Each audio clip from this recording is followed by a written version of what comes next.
건국대 경제학과 최병훈 교수님 오셨습니다. 네, 어서 오세요. 교수님이 책 참 좋대요. 예. 책이 나군요. 이게 경제다. 저번에 네. 이걸로 제가 수업 교재도 하고 있어요. 이렇게 책 한번 보여주세요. 네, 한번 다 공부해야 돼요. 예, 이게 경제다. 네. 두 앵커도 공부 좀 하세요. 그러니까 이 책으로 경제 공부 좀 해야겠어요. 그러니까요. 근데 요즘 그 일각에서는 최백운 교수님 보고 저는 발음을 잘못한 줄 알았는데 교주님이라고 부르더라고요. 교수님이 아니라. 뭔 소리야? 왜냐하면 하도 가짜 뉴스가 판을 치니까 그러니까. 진실을 찾는 분들에게 교주님이신데 네, 네. 지난 토요일 아베기탄 3차 집회 때는 교수님 올라가서 발언만 하실 줄 알았는데 내려와서 보니까 제자들하고 사모님까지 정말 막 주변의 분들이 다 같이 가는 거예요. 그렇구나. 그러니까 정말 그 말을 실천으로 하고 계시는 분들. 예. 네네. 우리 최백은 교주님 나오셨으니까. 네. 자, 일본의 경제 도발과 관련된 가짜 뉴스들을 지금부터 잡아보겠습니다. 먼저 첫 번째 뉴스 보시죠. 네, 갈등 장기화되면 한국이 더 타격. 미 백악관 움직여야. 이런 기사가 한 8월 4일 날 한 경제신문사에서 보도된 내용인데 교수님, 만약에 이 갈등이 장기화되면 한국이 더 불리한 건가요? 절대 아닙니다. 절대 절대 아닌 아니죠. 이유가 예. 우리가 사실 우리 내부에서 보게 되면 많은 전문가들이 그러니까는 그 소위 힘의 논리를 가지고 주장하시는 분들의 이 인식이 보게 되면요.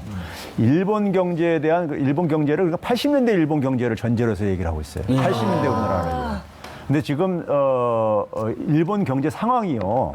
어느 정도로 지금 나쁜 거를 제가 수치를 하나 가지고 얘기를 해드릴게요. 네. 아베 정권 출범하고 나서 지난 한 6년 6개월 동안에 일본은 그러니까 일본 중앙은행, 일본은행에서 돈을 찍어내가지고 그게 아베노믹스의 핵심이니까 돈을 찍어내가지고 경제를 엔화같이 떨어뜨려가지고 수출 늘리고 해서 살리겠다는 거예요, 경제를요. 그래서 찍어낸 돈의 규모가요, 네. 410조 엔 정도 되는데 410조 엔 하면 전 감이 안 올 텐데 우리나라 돈으로 하게 되면요, 이게 한 4,470조 원 정도 됩니다. 지난 6년 반 동안에요. 네. 그러니까 1년에 우리나라 돈으로 한 750조 원씩 찍어내요. 찍어냈어요. 네. 그런데 그 찍어낸 돈을 가지고 소득을 어느 정도 증가시켰냐면 한 107조 원 정도 못 증가시켰어요.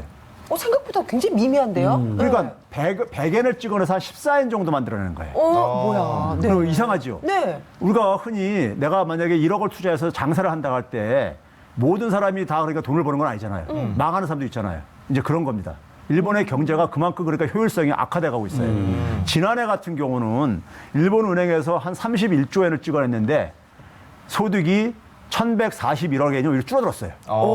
왜 그러냐면은 수출이 무역 수지가 적자를 기록했어요. 작년에요. 한 1.7조 엔이 줄어들다 보니까 이게 그러니까 같이 그러니까 이게 소득까지 줄어드는 있는 거예요. 근데 우리나라한테서 얼마 벌어갔느냐? 2조 6천억 엔을 벌어갔어요.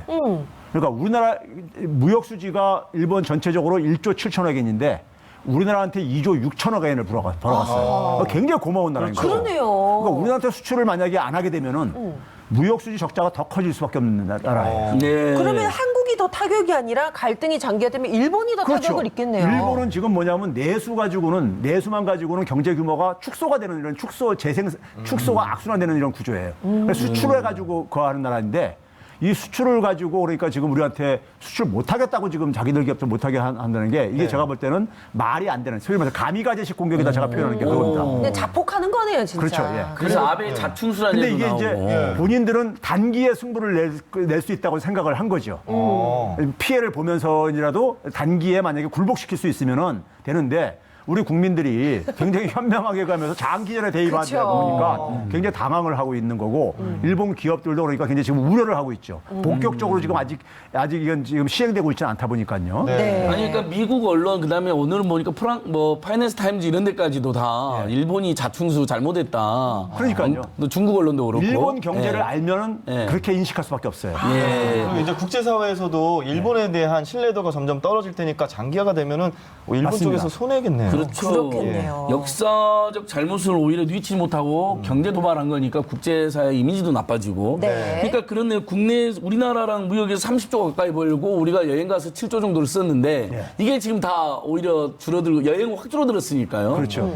예, 결국 그러면 오히려 일본이 타격이고 네. 다시는 일본이 이런지 못하게 한국 국민들이 지금 버릇을 고쳐놓고 있는 거라고 봐야 되겠네요. 그렇죠. 지금 그러니까 이게 일본 사람들이 굉장히 우려하는 게 뭐냐면은 이번 일로 인해 가지고 일본 기업들에 대해서 이제 불신을 할 수밖에 없어요. 그러니까 다시 이게 그러니까 아베가 철회한다고 해가지고 삼성전자나 SK하이닉스가 일본 기업으로부터 조달을 받으려고 하겠어요? 믿을 수가 없는데 언제 또 다시 이게 재발될 수밖에 없는데 그러면 결국 뭐냐면 일본 기업은 주요 고객을 잃어버리는 거예요. 그러니까 그런 점에서 이제 이게 그러니까 장기화되건 어쨌든 간에 지금 일본의 산업계에서는 굉장히 걱정을 하는 거죠. 이게 반도체 같은 경우는요. 삼성전자가 메모리 분야에서는 그러니까 최고 기술력을 가지고 있잖아요. 네. 이 삼성전자한테 공급하는 부품 소재를 공급하는 일본의 부품 소재 기업들의 경쟁력이 이게 맞물려 있는 거예요. 삼성전자가 좋은 반도체를 만들 수 있게 되면은 자기들도 발전할 수 있는 거예요. 거기 필요한 부품 소재 공급해 줘야 되니까요. 근데 이게 거래가 단절되게 되면은 이걸 팔아먹을 데가 없는 거예요. 일본의 경제산업성 장관은 이번에 그러니까 백색 국가에서 제외하더라도 자국 기업들 피해볼 일 없다 이런 식으로 얘기하는데 그거 새빨간 거짓말입니다. 왜 그러냐면은 일본이 수출 가지고 지금 먹고 사는 나라인데 수출이 지금 그러니까 80년대 말에 전 세계 시장 점유율이 한 10%가 넘었었어요. 네. 근데 이게 지금 지난해 어마어마했죠, 3.4% 정도 줄어들었습니다. 그러면 자기들이 그러니까 지금 수출을 늘리려고 지금 애를 쓰고 있는데 왜 그동안 못 팔아먹었냐 이거예요. 삼성전자 말고도 만약에 자기들이 팔아먹을 데가 얼마든지 그쵸? 있다면은 예. 이게 앞뒤가 안 맞는 얘기죠. 네. 일각에서는요, 교수님 아주 설명 명쾌하게 좋습니다. 너무 막 힘이 나네요, 더. 네. 근데 이제 다만 국내 총생산이나 네. 그다음에 전체적인 경제 규모에서 일본이 한 GDP가 3위고 우리 한국 12위니까 네. 객관적인 차이는 있지 않느냐. 그래서 어쨌든 중장기 돼도 한국이 불리하지 않느냐 뭐 이런 의견이 또 다른 면에서 있어요. 네. 요건 어떻습니까, 교수님? 우리가 이제 제가 이제 비유로 이제 우리 과거 역사 속에서 우리가 그러니까 뭐 대첩을 이렇게 전쟁에서 대첩했을 때 보게 대첩 되면은 때, 예, 뭐 살수 대첩이지 귀들 이런 거 보면 우리가 뭐 쪽수가 많아가지고 이긴 건 아니다 이거. 그건 그렇죠. 한산도 대첩도 있고 뭐. 쪽수가 많은 게 이긴 게 아니라 명량 대첩도 있고. 우리의 구국 영웅들이 굉장히 뛰어난 장술에서 이제 승리한 것도 있지만은 상대 장수가 10배도 넘는 병력을 가지고 졌다는 얘기는 굉장히 멍청한 장수였던 거죠. 예? 지금 제가 볼 때 이제 우리 해외에서 아베를 가지고 멍청한 전쟁을 벌이고 있다고 이런 표현을 해요. 하고 있는데 자, 이게 지금 제가 아까 얘기했듯이 일본이 지난 5년 동안에요. 가계 소비 지출액이 1,000억 엔이 줄어들었습니다. 1,000억 엔이. 예, 네. 오히려. 어. 그러니까 일본의 경제 규모가 사이즈는 크지만 우리보다 지금 여전히 네, 크지만은 그렇죠. 일본 객관적으로 내수 크다. 규모는 예. 이게 지금 줄어들어오는 이런 상황이에요. 소비를 줄이는 네. 상황. 줄어드는 상황 속에서 그러니까 여기서 만약에 우리가 그러니까 여행을 안 가가지고 그게 이제 수입에 연결이 안 되어진다거나 그렇죠. 자기들이 팔 물건들을 스스로 줄여가지고 자신들의 수입을 그러니까 축소하게 되면은 내수는 일본은 경제 규모가 그러니까 마이너스로 떨어질 수가 있는 거예요. 네. 그러니까 우리가 예를 들어서 소득이 그러니까 우리 같은 경우는 그래도 일본하고 해더라도 뭐 마이너스 성장률 기록하는 이런 건 아니란 말이에요. 근데 일본은 이게 마이너스로 빠질 수가 있어요. 그러면 굉장히 진짜 그렇죠. 타격이 큰데. 그러면은 이거는 그러니까 우리가 경제 규모만 비교할 게 문제가 아니라 줄어드느냐 늘어나느냐 이걸 가지고 우리가 이제 평가를 해야 되는 부분이라는 얘기죠. 예. 그리고 또 그런 지적도 있는데 전체 인구가 일본이 감소하고 있고 고령화가 되고 있고 생산 인구가 점점 줄어들고 있다. 예. 이런 거는 뭐 도표로 나와 있는 게 있나요? 맞습니다. 지금 우리가 중요한 변화 중에 하나가요. 예. 2007년까지 보게 되면은 우리나라 일본이 그러니까는 일본 수출이 증가하고 한국에 그러니까는 수출 증가하고 같이 연동돼서 움직였었어요. 네. 그래서 일본으로부터 수입이 또 같이 증가했었는데 일본이 2007년 이후부터 지금까지요. 지금 지난해 수출액이 2007년 수준을 회복을 못 하고 있어요. 근데 우리는 2007년부터도 계속 수출가 증가해 왔잖아요. 그래서 일본과의 관계가 굉장히 약화되고 있었어요. 이미 10년 전 이상부터요. 그러니까요. 그러면 그 상황 속에서 일본 같은 경우는 지금 보게 되면은 소위 말해서 그러니까는 이 수출을 늘려 가지고 경제를 살리겠다는 것이 이게 지금 성공을 못 하고 있는 거예요. 돈을 그렇게 찍어내도요. 그러니까요. 그러면 그런 상황 속에서 일본에 그러니까 우리가 지금 결정적인 타격이 2011년에부터 중요한 어떤 전환점이 생깁니다. 2010년까지는 일본이 무역 수지 흑자를 구성했었어요. 네. 계속해서요. 네. 근데 2011년부터 적자 국가로 전환됩니다. 거기다가 2011년에 후쿠시마 사태 있었었죠. 그렇죠. 그래서 지금도 일본의 심각하죠. 민주당 정권이 아베 정권을 뺏긴 이유가 경제가 그러니까 잃어버린 20년에서 헤어나지 못하다 보니까 뺏겼던 거예요. 근데 아베가 지난 그러니까 6년 넘게 했는데 그게 그러니까는 근본적으로 그러니까 이게 소위 마약성 처방을 돈 찍어내가지고 일본이 어느 정도 심각하냐면요. 중앙은행이 돈 찍어내가지고 주식까지 사들이는 주가를 끌어올리는 세계에 이런 나라는 없습니다. 조작 아닌가요? 그 부작용이 어마어마할 텐데. 그러니까 왜 만약에 그랬을까요? 예를 들어서 주가가 떨어지게 되면은 일본 중앙은행이 손실을 보게 되는 거예요. 주식이라는 것은 위험 자산이거든요. 그렇죠. 항상 올라가는 게 아니잖아요. 그렇죠. 채권도 아니고 이게 네, 주식이라. 네. 그래서 원래 주식이라는 것은 중앙은행이 매매 거래 대상이 안 되게 돼 있습니다. 교과서에. 근데 주식을까지 그러니까는 이게 계속 늘려오고 있는 거예요. 예. 주가가 좀 이게 안 올라가고 떨어지게 하면 또 다시 더 사들고 앉아 있고 이렇게 비정상적인 상태입니다. 일본 경제가요. 그러니까 우리 내부에서 너무 패배적으로 그렇죠. 마치 일본 불매운동이나 일본하고 맞서 무조건 진단식으로 이야기하는 것은 근거가 부족하고 사실상 가짜 뉴스는 다름없는 거네요. 그렇죠. 그러니까 네. 되게 이제 그러니까는 우리 정부한테 그러니까는 어떤 하나의 좀 이제 양보를 하더라도 우리 기업 피해를 최소화시키기 위해서 양보해야 된다는 이런 전제가 뭐냐면은 일본 경제가 그러니까 압도적으로 우리한테 우위에 있고 싸움해봤자 우리만 그러니까 피해가 크다 이런 걸 전제로 하는데 일본 경제가 그러니까 제가 아까 얘기했듯이 80년대 굉장히 그러니까는 일본 경제가 막 우계순천하듯이 막 이렇게 했을 때 그 당시 기준을 가지고 여전히 일본 경제를 얘기를 하고 있다는 얘기입니다. 그게 굉장히 잘못된 전제라는 얘기죠. 그리고 너무나 잘못된 경제 침략인데 그런 식으로 이야기하는 것도 문제인데 총 수출액 또 보니까 일본이 사이 우리가 6위 상당히 근접해 있네요. 그렇죠. 예. 야 자신감 가지고 그러니까 일본의 잘못을 오히려 세력들이 바로잡자. 지금 보게 되면요 초조한 거예요. 자기들은 자꾸만 이게 온갖 30년 동안의 수단은 다 동원했는데 경제가 오히려 축소돼 가고 앉았단 말이에요. 근데 이제 한국은 자꾸만 그동안에 치고 올라오고 앉아 있고 예. 그렇죠? 그런 상황 속에서 초조한 거예요. 여기다가 이제 결정적인 게 뭐냐면은 한반도 이제 그러니까 평화 프로세스가 예. 진행되면서 그렇죠. 평화 분위기까지. 경제. 한국이 남북한에 그러니까 뭐 경제 통합이라든가 혹은 뭐 더 궁극적으로 그러니까 통일까지 되게 되면은 이건 일본의 궁극주의 세력한테는 끔찍한 일인 거예요. 그렇겠네요. 자기들하고 한일 간의 이 힘의 관계가 역전될 수도 있거든 잘못하면요. 어떻게 보면 그러니까 정말 불안한 가운데 그렇죠. 지금 완전히 예. 좀 자폭하는 그런 그 느낌이네요. 상황 속에서 이거를 네. 그러니까 그 전에 예. 한국을 어쨌든 간에 희생양 삼아가지고 한국을 좀 보려고. 어쨌든 간에 무너뜨리고 예. 그리고 자기들이 그러니까 만약에 한반도에서 심지어는 군사적인 만약에 이런 도발이 일어나게 된다면요. 지금 평화헌법 개정한다는 게 바로 그거잖아요. 네네. 유사시에 그러니까 예. 자위대 파견하겠다는 거 아니에요. 유사시에 북한 쪽에도 천지하려고 그러는 그러니까요. 거잖아요, 한반도에. 그러면 그렇게 했을 때 일본이 산업 생산이요. 지난 30년 전하고 지금 똑같은 거의 상태입니다. 변화가 없어요. 산업 생산이요. 일본이 2차 대전 패망하고 난 이후에 확 복구됐던 것이 한국 전쟁 때였었습니다. 그렇죠. 산업 생산이 확 복구가 되죠. 네. 한반도에서 만약에 가게 되면은 군수 물자들이 엄청나게 생산이 될 수밖에 없어요. 그렇죠? 그러면 자기들 산업 생산을 회복시키고 나아가서는 한국 경제 파괴시킬 수가 있죠. 전쟁이 일어나게 되면요. 이걸 사실 그러니까 이 궁극주의 그래서 궁극주의 세력이라고 하는 이유가 바로 거기 있는 거죠. 이런 것을 지금 그러니까 이런 그 자기들 실력으로 그러니까는 일본 경제를 끌어올릴 생각을 하지 않고 옆에 나라를 그러니까는 희생시켜 가지고 지금 예. 하려고 하는 게 이게 지금 일본 사회의 초라한 모습이라는 얘기입니다. 지금 네. 실제로 그 일본의 극우 인사가 예. 한반도에서 전쟁이 나야 우리가 산다라는 식으로 노골적으로 이야기도 했어요. 네. 정말. 지금 그래- 그래서 예. 예, 이런 분위기 속에서 또 하나의 기사가 나왔는데요. 자, 네. 두 번째 기사도 한번 보실까요? 네. 이런 내용입니다. 1. 한국의 제2의 IMF 일으키는 것이 목표. 그러니까 어떻게 보면 이제 전쟁을 일으키겠다라는 극우 세력들의 이야기처럼 우리나라를 좀 뭔가 경제적으로 침몰시키려고 하는 그런 의도. 여기에 대해서 팩트 체크가 필요할 것 같은데요. 이건 한마디로 말해서 이거는 그 현실 가능성이 없는 말이 없는 거고요. 단지 제가 볼 때 이런 겁니다. 우리나라 사람들 경제가 조금만 안 좋아져도 예. 우리나라는 IMF에 대한 트라우마를 갖고 있잖아요. 맞아요. 예? 심각하죠. 그러다 보니까는 지금도 심각하죠. 워낙 상처를 많이 받았으니까요. IMF 우리가 요한이기 때요.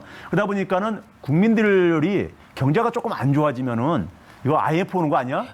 이런 거를 흔히들 많이 얘기를 하고 그러잖아요. 그러니까 그런 얘기들이 특히 온라인상에 굉장히 많이 떠도른단 말이에요. 네. 떠돌다 보니까 그런 것들이 예를 들어서 그러니까는 일본에 소위 말해서 조선일보의 일본 조선판에서는 댓글에 이제 그런 게 달릴 수가 있을 게 아니겠습니까? 네. 그럼 그런 거를 이제 그러니까 활용하는 거죠. 한국 사람들이 지금 IMF 올 걸 두려워한다. 아마 제가 볼 때 이런 식의 이제 저건데 IMF라는 것은 우리가 그 당시에는요 우리가 흔히 말해서 없었잖아요. 국가나 기업이 그러니까 우리가 개인도 우리가 경제 활동하다 보면 부채를 지고 살듯이요. 예. 네. 기업도 국가도 그러니까 부채를 가질 수가 있어요. 그런데 그 당시에는 우리가 그러니까는 외환 보유액이 부족했고 갚을 돈에 비해서 우리가 원화로 빚을 낸 거는 한국은행에서 돈을 찍어내면 해결할 수가 있어요. 근데 달러나 엔화는 그러니까 우리나라에서 찍어낼 수 없잖아요. 그러니까 그걸 갚아야 되는데 없으면은 그게 이제 외환으로 터지는 거예요. 근데 지금은 우리나라 외환 보유액이 4천억 달러가 넘습니다. 세계 9위예요. 그러니까요. 그러니까 지금 일본 자금 들어와 있는 게 국내 들어와 있는 게 우리나라 전체 그러니까 금융시장 규모에 비해서 한 2%도 채 안 돼요. 예? 그러면 지금 일본은 지금 뭐냐면 금리가 장기 국채 같은 경우는 지금 마이너스 금리까지 이렇게 되고 있는 나라예요. 그러면 일본의 자금들이 여기 수익을 노려서 들어온 자금들이 맞아요. 여기서 철수했을 때 그걸 가지고 만약 성사 정부가 압력을 넣어서 철수시킨다 하더라도 그거 가지고 우리나라 금융시장을 흔들 수 있다면은 모르겠는데 효과도 못 보면서 철수하게 되면 자기들만 손해보는 거예요. 그렇겠네요. 일본 손해네. 예, 어떻게 그렇죠. 보면. 예. 네. 이건 그래서 일어날 수 없는 시나리오입니다. 이런 좀 지나친 또 과장은 일종의 역시 또 일본이랑 붙지 말고 빨리 굴복해라 이런 그렇죠. 것을 그럼 이제 우리는 불안 심리를 자꾸만 조장하는 조장하는 면이 뉴스네요. 있는 거죠. 네. 네. 여러 가지로 아무튼간 계속 저희를 알아보고 있는데 또 최근에 어떤 변호사들이 WTO 제소보다 불매운동 효과가 클 것이라고 했는데요. 네네. 뭐 이건 둘 다 의미가 있는 것 같은데 예. 교수님 당연하죠. 이건 어떻습니까? 예. WTO 제소가 설사 제가 볼 때 그게 그러니까는 우리가 법적으로 승리를 못한다 하더라도 이건 굉장히 의미가 있는 게요. 그렇죠. 지금 우리가 WTO 규정을 지금 우리가 제시했을 때 일본 아베 석고 일본 정부 관계자들이 한국에 대한 수출 규제에 대해서 오락가락한 얘기들을 하잖아요. 처음에는 뭐 맞아요. 역사적인 문제를 가지고 강제징용 문제 가지고 핑계를 댔다가 처음에는 보복을 시인했다가 강제징용 보복을 시인을 하게 되면 WTO에 걸리게 돼 있어요. 바로 걸리죠. 예. 예. 걸리니까 바로 뭘 가냐면은 이거 수출 규제다, 수출 관리다, 수출 통제다, 뭐 이런 식의 이제 말을 전략물자 바꾸잖아요. 관리가 안 돼서 하는 거다라고. 예, 그래서 거짓말을 오늘 또. 발표한 시행세칙도 보게 되면은 백색 국가 거의 제외하면서 오늘 시행세칙을 발표했잖아요. 시행세칙에 보게 되면 지난까지는 ABC 그룹 돼 있는 것을 ABCD로 해가지고 B 그룹을 더 늘렸어요. BC 그룹 늘려가지고 했는데 그게 바로 자기들이 주장하는 수출 통제를 정당화시키기 위해서 지금 그걸 이제 뒷받침해서 만든 건데요. 네. 만들었는데 지금 보게 되면은 해외에서 지금 이거는 모든 해외 언론들이 이거는 역사적인 문제를 가지고 지금 보복을 하는 거다. 네. 이렇게 이게 상식적으로 이해를 하고 있는 거예요. 그렇죠. 그렇더라고요. 한국이 그러니까 사실 수출 통제 그 국제 이제 이 조약이 있습니다. 4개 다 가입해 있는 나라이고 그걸 지금까지 가장 일본보다 준수를 잘하는 나라예요. 그러니까 그 부분은 사실 입증을 제대로 못하면서 일본이 미국의 주요 언론이라든가 해외 언론들이 그 부분은 제대로 입증도 못하고 있다 이거예요. 일본의 주장을. 그러면서 이제 이런 얘기하고 있기 때문에 우리는 이걸 국제사회에다가 최소한 여론을 그러니까 우리가 환기시키기 위해서라도 계속 이건 해야 될 부분인 거고요. 그렇죠, 그렇죠. 네. 네. 불매운동 효과가 더 큰 건 맞더라 하더라도 예. WTO 제소가 무의미한 것처럼 이야기하는 신문이 있었잖아요. 일본 보수 언론이. 그건 말이 안 맞다는 거잖아요. 아, 예. 네네. 저 근데 지금 시간이 궁금한 거 많죠. 왜냐면 저 이 질문은 진짜 여쭤보고 해야 돼, 해야 돼. 싶거든요. 그러니까 나도 하나 숨겨놓은 거 있어. 뭔지 아세요? 근데 시간이 없으니까 예. 지금 좀 그래도 간략하게 핵심을 좀 여쭤보겠습니다. 다음 질문인데요. 자, 한국과 일본 경제 전쟁을 했을 때 중국만 웃는다. 그래서 우리 빨리 이 전쟁 우리 손해니까 그냥 어떻게 마무리 짓자 이런 얘기들이 또 있어요. 어떻게 된 걸까요? 중국이 그러니까 지금 보게 되면 이제 반도체 굴기, 기술 굴기 뭐 이런 거 기술 얘기를 하고 굴기, 있잖아요. 예. 그런 점에서 이제 그러니까는 만약에 우리나라 삼성전자나 반도체 그 산업이 타격을 보게 되면은 후발주자들이 쫓아오는데 그러니까는 유리한 측면이 있을 수가 있죠. 네. 그런데 문제는 뭐냐면은 반도체 산업에 있어서 지금 그러니까는 삼성전자나 SK하이닉스나 지금 지난 한 달 넘게 쭉 봐보세요. 빠르게 지금 적응해 가고 있습니다. 그렇더라고요. 네, 빠르게 적응해 가고 있고 네. 그다음에 이제 문제는 뭐냐면은 우리가 얻는 그러니까 무형적인 이익이요. 지금 예를 들어서 이번에 그러니까 예를 들어서 우리가 재벌 중심의 경제 체제를 대기업과 중소기업 간의 협력 관계로 그러니까 이걸 복구시킬 수밖에 없는 것이고 이제 좋든 싫든 간에 그러니까요. 그다음에 우리나라 그러니까 제조업에 그러니까 우리가 지금 위기 상황인데 제조업의 산업 생태계를 더 우리가 선진화시킬 수 있는 그렇죠? 왜 그러냐면은 우리가 부품 소재 산업을 국산화한다고 하게 되면은 기술이랑 부품 이런 것들이 그러니까 우리가 얻는 굉장히 큰 우리가 그동안에 사실 이 부분을 하려다가도 못한 이유가 해외에서 조달할 수 있는 걸 얘 굳이 국내에서 해느냐 뭐 이런 식으로 이제 했던 거예요. 근데 이제는 정당한 거잖아요. 그렇죠. 이제 이제는 이렇게 해야 이걸 되는 그러니까 더 거죠. 이상 이제 이걸 하지 말라고 주장할 수 있는 사람이 없어요. 아무도 여기까지요. 그래요. 그런 점에서 우리 산업 제조업 생태계가 업그레이드 될 수 있는 이런 저로 얘기해죠. 이건 이건 굉장히 제가 볼 때 큰 이익인 거예요. 아하. 오히려 예. 중국이 웃는 게 아니라 그렇죠. 한국이 웃고 있고 예. 한국의 경제에 한국의 섞이니까. 대기업, 네. 중소기업들이 다 웃고 있는 거네요. 그렇죠. 예. 네, 네. 제가 여쭤보려고 했던 것은 자유한국당에서 일본 앞선 기술 따라 50년이나 걸린다는 논평을 했는데 그건 이미 뭐 팩트 네, 이건 참 저도 좀 웃음이 나오더라고요. 웃음이 나오죠. 아니, 우리나라는 지금 도대체 어느 이분들은 수준으로 보고 있는 일본을 거야? 너무 순사하는 것 같아요. 도대체 아, 네. 수출도 이미 거의 다 따라잡았는데 무슨 예. 소리인지. 그쪽 일본에 마지막으로. 얼마 전에 네. 고베철강하고 네. 도레이라고 이게 주로 이제 이 우리나라의 부품 소재를 수출하는 나라들입니다. 근데 그 기사들 기억 안 나시는지 모르겠는데 고베철강에서 자신들 그러니까 제품하고 이 부품 테스트를 거짓으로 해가지고 조작을 해가지고 조작해가지고 큰 이 사회적인 이슈가 된 적이 있었어요. 네. 그래서 그 회사 대표가 사과도 하고 그러니까 일본의 지금 부품 소재 기업들이요. 이 그 품질 관리에 괜히 집착하면서 하다가 보니까는 이게 비용 상승 압력도 있고 그러다 보니까는 적당히 지금 하는 이런 게 있어요. 그래서 일부에서는 일본의 부품 소재 기술 경쟁력이 좀 거품이 끼어 있는 게 아니냐. 예? 예, 우리가 지금 생각하는 것보다도 예. 이게 거품이 끼어 있는 게 아닌가 이런 얘기를 하는 게 최근에 터져 나오는 많은 부품 소재 산업들에 그러니까는 이런 사고들, 예? 그다음에 조작들 이런 것들을 보면서 우리가 이제 그런 얘기들이 나올 정도로. 우리가 지금 뭐 이 일본의 기술력이라든가 아니면 우리의 이 경제력 차이에 대해서 예. 너무 그러니까 일본은 굉장히 과장평가하고 과대평가하고 있고 한국은 굉장히 과소평가해가지고 일종 공포 분위기로 해가지고 빨리 굴복하라고 이렇게 유도하는 이게 제가 볼 때는 굉장히 큰 문제인 거죠. 맞습니다. 저 오늘 교수님 말씀 듣다 보니까 위기라고 하는데 위기가 기회다 이런 생각이 들어요. 전화위복 세우지 마. 정말로 네. 전화위복이라는 생각이 듭니다. 실제로 네. 제 주변에도 보면 인터넷 포털, 인터넷 언론사, 뭐 안막 이런 것만 해도 다 일본 기술 제친 데가 많아요. 맞아요. 이렇게 작은 분야다 하더라도 네. 그러니까 우리가 자신감을 가지고 그렇죠. 불매운동이나 아베규탄 더 열심히 하면 냄비가 아니라 뚝배기라는 걸 제대로 보여줘야겠습니다. 네, 교수님 보내드려야 될 것 네, 같아요. 네. 자, 예. 이렇게 우리 국민들 불안해하지 마시고 이런 또 불안을 조장하는 언론 기사들도 좀 중지됐으면 좋겠습니다. 네. 지금까지 건국대 경제학과 최백운 교수님이었습니다. 고맙습니다.